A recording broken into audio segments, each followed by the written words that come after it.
When it comes to your client's credibility, I think people will look at what he said last fall. And it's not just his attorneys. I mean, he pays those attorneys. They're speaking on his behalf. If the claim is that he had unwanted, that claim is baseless. Major new allegations today of assault and exploitation by Combs. A packed courtroom, 25 kids out of 120 clients, and a man who is adamantly certain he is innocent. Here, Diddy, our guy, is told by his attorney that he is prepared to share his narrative. It seems that this goes beyond simply cleaning his name. This is about defending all those who have ever been singled out by the government. 5 minutes ago, a lawyer leaked arrest warrants for Diddy-affiliated Hollywood celebrities.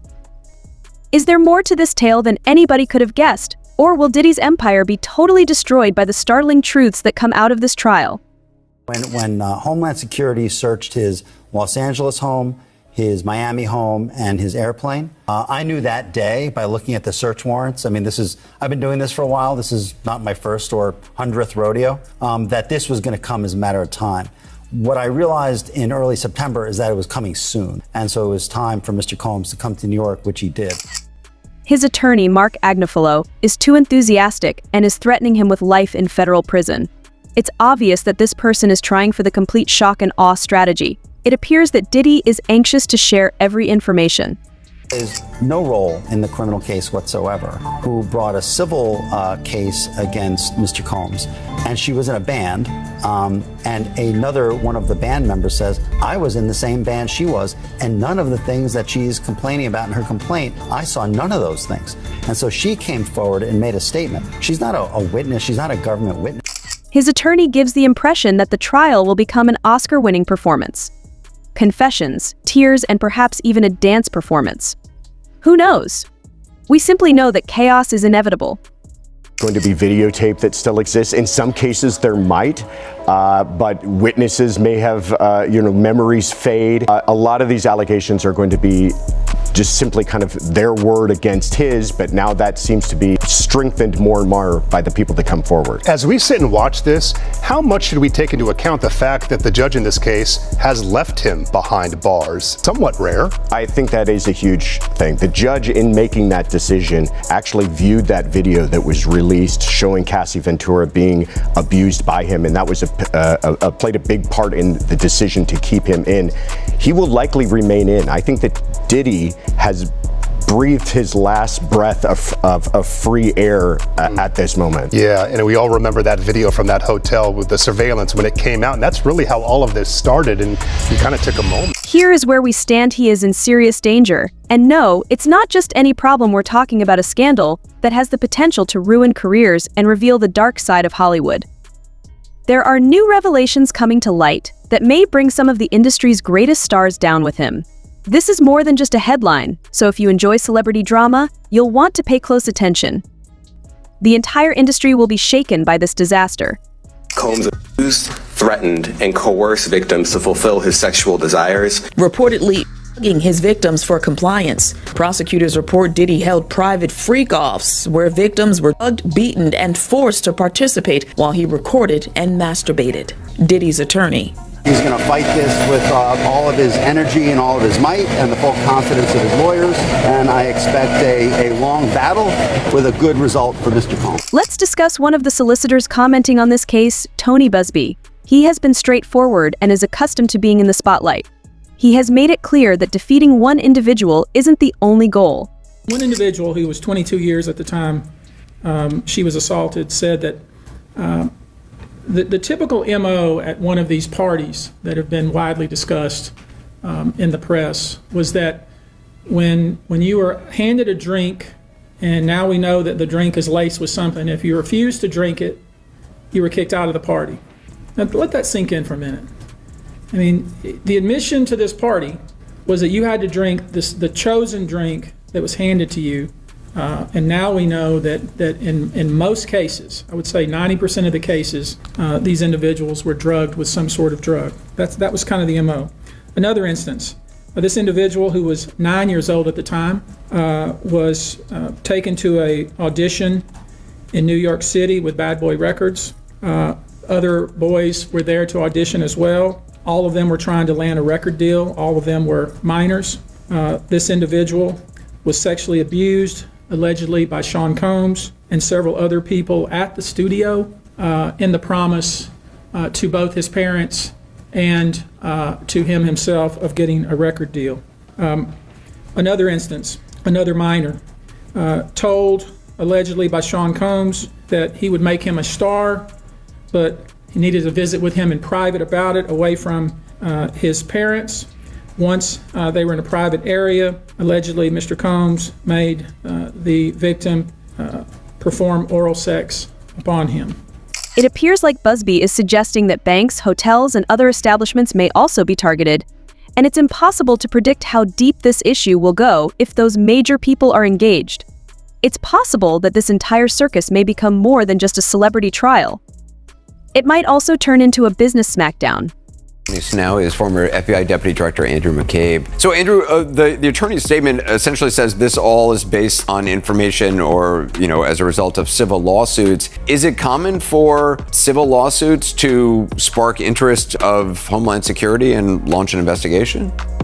Well, it's not uncommon for allegations in civil lawsuits to be considered by federal investigators and federal prosecutors and reviewed to determine whether or not a federal crime may have been committed. And that seems to be what happened here. I thought it was interesting that the attorney's statement really basically confirmed for the public that some of the investigative interest was likely generated from these lawsuits, which is interesting because several of the lawsuits allege activity that likely would fall within the parameters of sex trafficking. Several of these women claim to have been transported from one state to another and then drugged and assaulted, or his former girlfriend who claims to have been forced to perform sex acts with different people in different states as they traveled around the country. So I think it was an unfortunate almost admission by the lawyer. Not that it has legal significance, but it certainly puts us in a position to speculate more accurately about what's actually driving this investigation.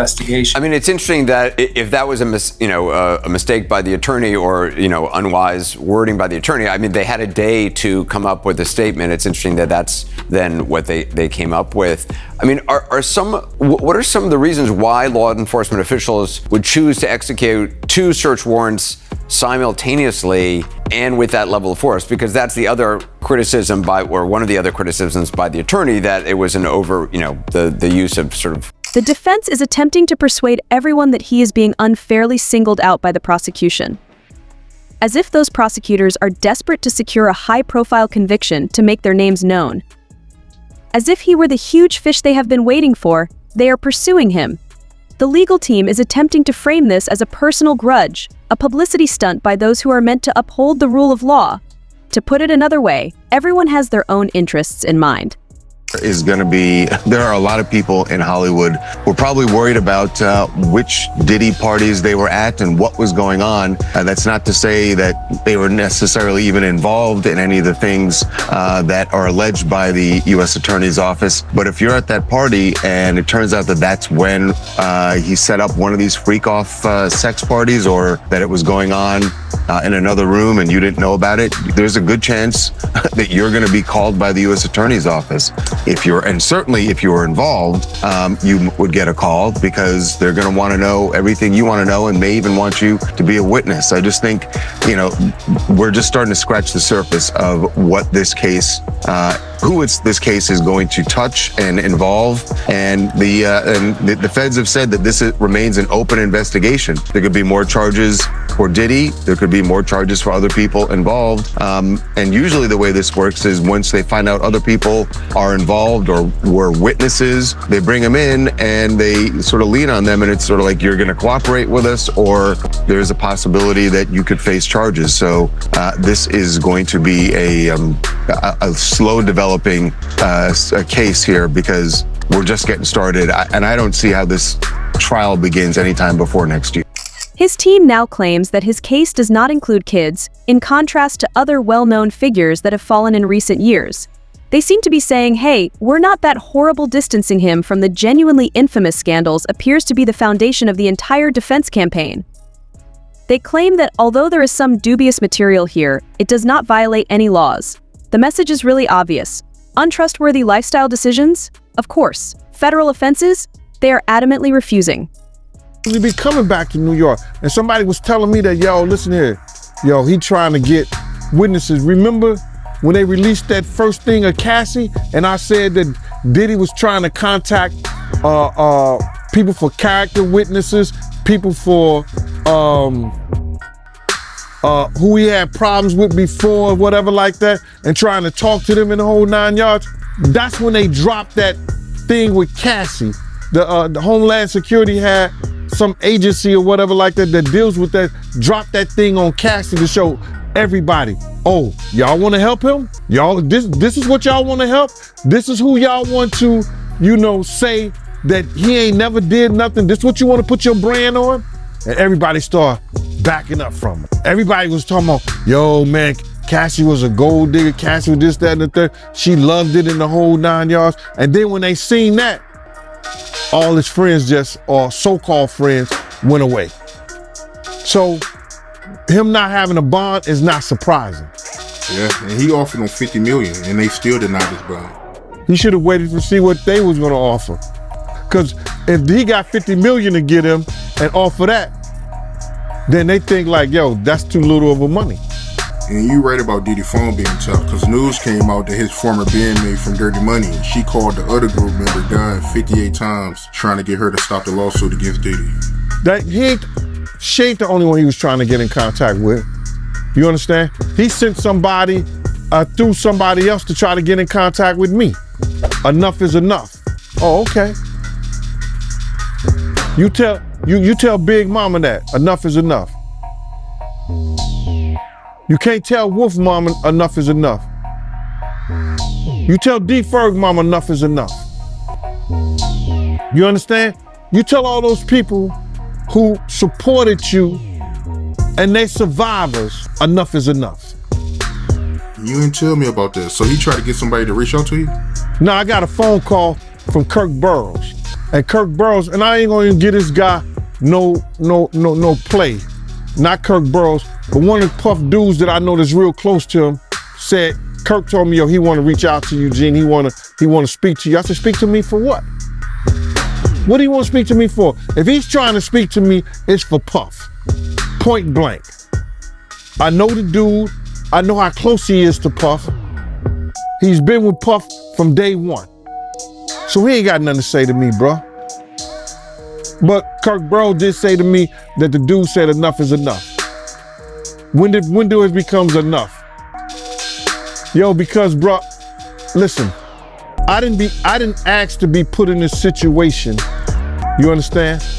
And a lot of people ain't gonna understand this because a lot of people wouldn't give up what I've given up to be in this situation. Then there is this important question. Does his situation improve or worsen as a result of taking the stand?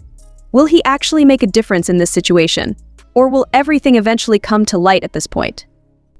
And how much of his defense is actually about persuading people that he is not like the people who have been involved in previous scandals? Are you trying to avoid being compared to R. Kelly and Epstein? Because let's be honest, it appears a little risky. He is defending himself by insisting that he is just misinterpreted. However, you're already in a difficult position when your defense must begin with, hey, I'm not that guy. Hours, including many new allegations involving minors. At the moment, there's no class action. Each case you take will be represented individually, but just the fact you've got 120 already that you're repping, and you're getting so many calls, what does that tell you about the scale of all this?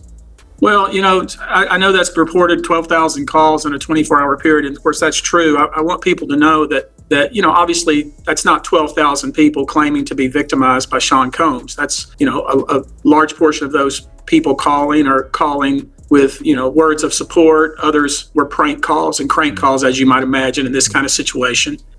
What's most interesting to me and what's most helpful are people that call that have bits of information, bits of evidence, video, perhaps pictures. And then, of course, we're particularly interested in people that had interaction with Mr. Combs and what they say happened to them and victims. But you know, I was trying to get my head around the fact that, you know, we're talking about thousands of people calling and hundreds of alleged victims. And how could that possibly be the case? But, you know, when you put that in context and you think about conduct that allegedly occurred over a 25-year period in multiple different venues, parties every week, sometimes multiple times a week, and the same MO each time has been alleged. Typically, it involves some sort of illicit substance placed in someone's drink, and then that individual is coerced or taken advantage of, and that's kind of the overarching theme here. And so a lot of these calls, on first glance, you say, my goodness, that's just impossible that many people would call with information who have been victimized. But when you look at it in the context of a long period of time in a particular modus operandi, it makes a lot of sense. He stated, "We will expose the enablers who enabled this conduct behind closed doors," and added, "The names that we're going to name are names that will shock you." There are other big names that will come out in relation to these charges. He says the day will come, you said this, when you start naming names. When will that day be, and how big are these names that we're talking about? Yeah, people are very interested in that, of course. That comment has been repeated back to me, as you might imagine, many times. And people are, waiting with bated breath, hoping that, I'm going to name these big celebrity names. But I can tell you this, I look at it in this context. If you attended one of these events, and we're talking about, we've heard about the white party and the freak-offs and the after parties, but there's also, impromptu parties at studios, after parties from concerts, album release parties, hotel parties. I mean, the list goes on and on. But in my view, if you attended those and you saw or knew that somebody was being given drugs, that their drinks were being drugged, and you sat by and either participated in some of this activity or encouraged this activity or allowed it to go on and helped cover it up, or were in the room while it was happening and said nothing and did not intervene, and perhaps attended more of these parties knowing that this type of conduct was going to occur, it's my view, that it may not be the criminal justice system's view, but it's certainly my view that you're complicit. And we intend to name people in these lawsuits. We're not going to do it in interviews. We're not going to do it, without doing our due diligence, because obviously, these types of allegations are very hurtful to people if they're not true, and very hurtful, frankly, if they are true. But if they're true, you shouldn't have been in the room and you shouldn't have been participating. So I anticipate that we're going to start filing lawsuits, and it may not be big names at first, but we have a long list of names. And you might imagine in situations like this, that when a victim tells us that this person was in the room or this person participated, we want to do as much due diligence as humanly possible before we file that case. Because in the United States, in almost every state, public filings are in fact public. And, when you name somebody in a lawsuit, the press is going to pick it up, and we're aware of that. So we're going to make sure that we dot our I's and cross our T's. And I expect that there will be some people named in these lawsuits that will raise some eyebrows. Right. I mean, how big an eyebrow raise are we talking about? Because you've been hearing a lot of names, presumably, in the process of all these calls coming in. And you're a pretty smart lawyer, so you can probably work out the wheat from the chaff in terms of legitimate, plausible claims here in terms of victims. Are we talking about names as big as Diddy, potentially? I expect so. I expect so. Obviously those are the names that people are interested in, but I've tried to make sure people focus also on corporate entities, to include banks and hotels and perhaps even pharmaceutical entities that were maybe not directly involved, but were certainly benefiting and profiting from this kind of activity. Those I'm interested in as well. But we've seen all over social media the pictures and video of all the various individuals that attended these parties. It's a nightmarish situation for the wealthy people in Hollywood. You don't want to be the one responding to inquiries concerning your stay aboard his boat, and that's precisely what can happen. And musicians aren't the only ones involved. We are discussing politicians, sports, and actresses. Everyone has a connection to this individual, and no one wants their name to be associated with the scandal. Some of these people are making every effort to keep their distance. In the twinkling of an eye, even his well-known parties, those opulent white parties, have changed from legendary occasions to warning stories. Tony Busby isn't content to stop at one individual. He wants to bring everyone involved into the courtroom. Some well-known figures are already receiving demand letters from him urging them to prepare to pay up if they wish to avoid being involved in this controversy. And lawyers for Sean Diddy Combs did not give up their fight to get him free on bail. They plan to file paperwork with the Second Court of Appeals to overturn yesterday's ruling, which sent the music mogul back to the Brooklyn lockup, where he will remain until his next court hearing. So in the meantime, the hip-hop community is reacting to Diddy's downfall. You're speechless. I'm very speechless. You're speechless. Because, I'm just sad. I'm sad that he is someone that I deeply respected. I'm saddened that his choices have impacted not only the people that loved him, but his legacy for the culture. So good morning, Kim. Thanks for taking the time. Good morning. It is amazing what a difference a year makes, right? Last September, Diddy was on the MTV Music Awards, being recognized as a global icon. Now look at him. He's facing some serious allegations, possible a lifetime in prison. Can you imagine that it would even come to this? I don't think anyone imagined that. I mean, you said last year he was receiving that award. He got the key to the city here in New York. A year later, here we are. He's arrested and federal, no bail. Yeah, Kim, you're a hip hop journalist, right? And you've been around Diddy. You've kind of followed his career. You watched as he built his empire. So, what did you see in those moments, right? And just kind of covering him overall. Were there these rumbles and rumors of a temper and of these freak-off parties as your kind of covering him went on? I have to admit, I never heard of the freak-off parties until this indictment. We hear a lot of things in hip hop. We hear rumors of violence, and we see things. It breaks in the news. We're following things closely. But ultimately, for us in the hip hop community, we looked up to Diddy. He was an icon. He had a legacy. He created, so much great music and content and, apparel that I think this is a big stain on our culture right now to find out these things. A lot of people are really shocked, even though they may have been aware of some incidents. With the temper. The temper, right. A lot of people are shocked. They were shocked when the Cassie video came out. Yeah, there were a lot of people and a lot of men within the hip hop community that didn't really want to accept the fact that she was out there filing this lawsuit, saying these things about him and that he had done these things to her. He claims that several famous people have already reached settlements and paid hush money to put an end to this. Skeletons in the closet, Hio. Busby made a suggestion that these celebrities' private affairs would be fully exposed if they failed to pay. Photos from Diddy's events that are under scrutiny, like as one with Cuba Gooding Jr., are already being discussed.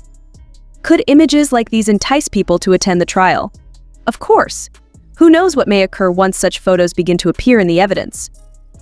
It's already evident that many of the individuals who used to be pleased to be spotted with him are now frantically trying to get as far away from him as they can. Mel's Drive-In, a well-known old-school Hollywood diner, has made the decision to discreetly remove the pictures of him off their walls. They also have no desire to be associated with this. All of this is a single, enormous cascade of events. Everyone in Hollywood is on edge, anticipating where this will end up, while A-listers are discreetly settling and D-listers are attempting to avoid becoming entangled. Not only is his profession at stake, but his whole network, all those glitzy, pricey friendships, is now in jeopardy due to his impending trial. Who knows who he could point at next if he becomes desperate? The alleged actions of one guy are no longer the only aspect of the Sean Diddy Combs case. It's exploding up to reveal something far more sinister and larger. We are discussing the involvement of large hotels, banks, and companies in the problem. It gets considerably messier from here. Apparently, these businesses weren't only spectators. It's possible that some were cashing in while assisting behind the scenes, or, at the very least, ignoring it. They get down to all the facts and all what happened, he may belong in jail, bruh. And that's not my doing. That's not Cassie doing. That's his doing and his learned behavior from the people that mentored him. You gotta realize, man, he learned from Andre Harrell. He learned from Russell Simmons. He learned from Clyde Davis. You understand? When those people are telling you that they were heavy into the drug, they was heavy into beating women and doing things at that age, at that crazy stage, that's gonna make him think that he could get away with the same thing that they was getting away with back then. You understand? The things that he was saying, the touchy-feely between two men and all that stuff like that, man. All that, he learned that from them dudes. When I told y'all the story, when me and my man went up to Russell Simmons and he had house and he had a man in bikini drawers in his bedroom, in his bed. You understand? Bruh, this is that he learned. I'm assuming he learned it from them.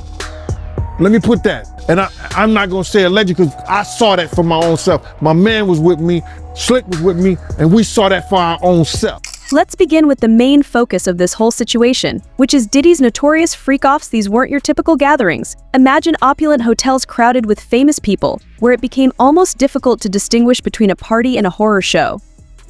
There have apparently been rowdy, drug-fueled gatherings where individuals were coerced into doing various unlawful and unsettling crimes. Who was hosting these too? Diddy, of course. The worst part is that he wasn't alone himself.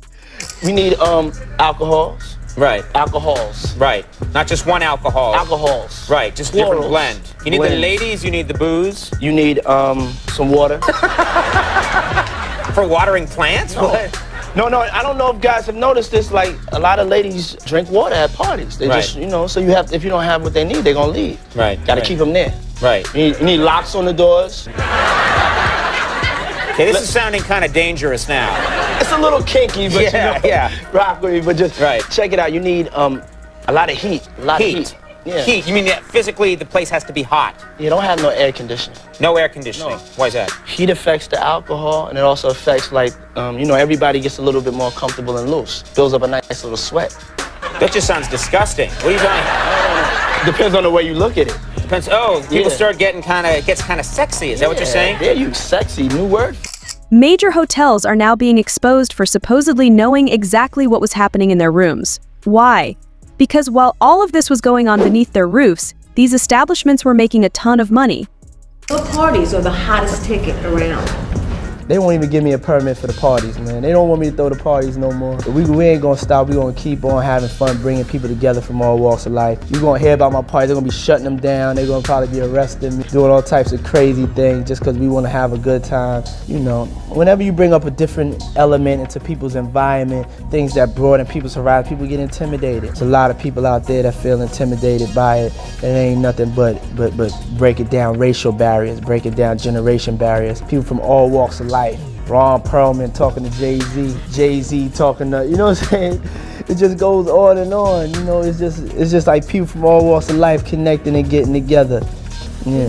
Your parties are the hottest ticket in town. People dying to get into your party. How does that make you feel? I mean, it's cool. It doesn't make me feel any way special. It doesn't make me feel like a bigger person. It just makes me feel like I know how to throw a party. We're talking about upscale hotels, so you would think that the workers would be thrilled about something like this. So how can a well-known visitor have a private party with drugs and no one notices? They very likely did, but nobody was interested in stopping it. It was simpler to turn a blind eye because of the enormous volume of money coming into these locations. When a customer is contributing to your brand's revenue and celebrity status, why break them off? Even worse, it's possible that some employees knew they would gain from being silent. BuzzFeed noted that a number of business entities are prepared to overlook this conduct. It's possible that some people deliberately concealed it in order to keep the media and authorities at a distance from these freaks. The hotel brands are now facing the possibility of severe financial repercussions as these cases mount.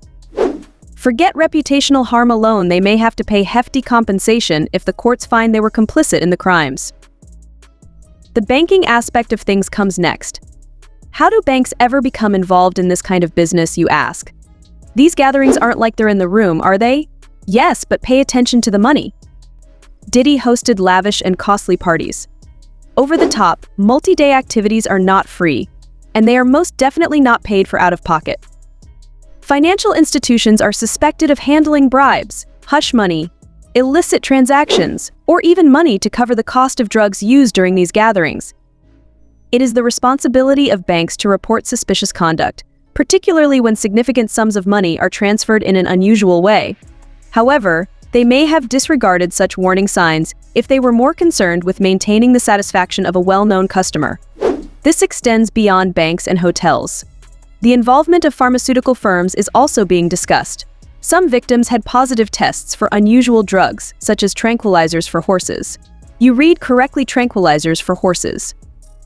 You won't find these chemicals at your typical local pharmacy. Pharmaceutical wholesalers or suppliers may be subject to awkward inquiries if certain drugs were utilized or provided during Diddy's events. This is when things become even more gloomy. Large corporations may also be held accountable if they were contributing to this catastrophe in any way. Corporate greed is a strong incentive.